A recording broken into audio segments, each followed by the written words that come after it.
എന്താണ് തൊഴിൽ? പറഞ്ഞത് കേട്ടില്ലേ? എന്താണ് തൊഴിൽ എന്ന്?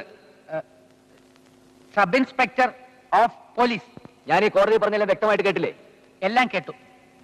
ഈ ആഭരണങ്ങൾ കണ്ടതിന് ശേഷം സൃഷ്ടിക്കപ്പെട്ട കേസാണ് എന്ന് ഞാൻ പറഞ്ഞാൽ അത് താങ്കൾ നിഷേധിക്കുകയാണെങ്കിൽ ഈ കോടതിയെയും പോലീസ് ഡിപ്പാർട്ട്മെന്റിനെയും അവഹേളിക്കുന്നതിന് തുല്യമാണെന്ന് ഞാൻ പറഞ്ഞാൽ അതൊരു നുണയല്ലെന്ന് താങ്കൾ പറഞ്ഞാൽ അത് ശരിയാണോ തെറ്റാണോ?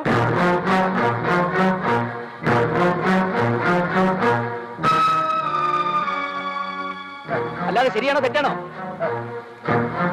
തെറ്റാണ്. തെറ്റാണോ? Thank you. സത്യസന്ധനായ ഉദ്യോഗസ്ഥന് സത്യം നിഷേധിക്കാനാവില്ല യുവർ ഓണർ. അല്ല, ശരിയാണ്.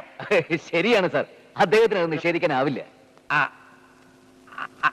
അതല്ല ഉദ്ദേശം. ഞാൻ മാറി ചില ഇവിടെ പിന്നെ ചൂടാണ്ട് AC ഒന്നും ഇല്ല. അത്